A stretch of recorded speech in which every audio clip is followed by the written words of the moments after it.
Welcome to another video with Future Interiors. As you can see, today we're fixing cracks. On this left hand side you've got a red brick, on the right hand side you've got a grey brick. Where they've joined, they've extended the building in the middle, you've got a structural crack running from ceiling until the floor. And to repair this we put a mesh, expanded mesh, it's like a bri grid that runs from the left to the right. It's 1.2 meters wide, so you've got 600 on the one side and 600 on the other side. The mesh gets secured by these nails, which are M6 by about 75 millimeters long with a big washer.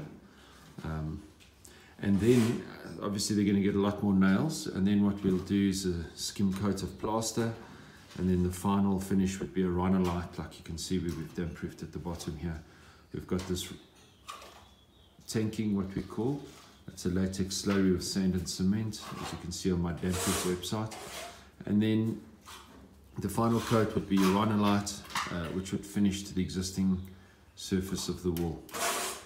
Make it a great day and follow us on further videos.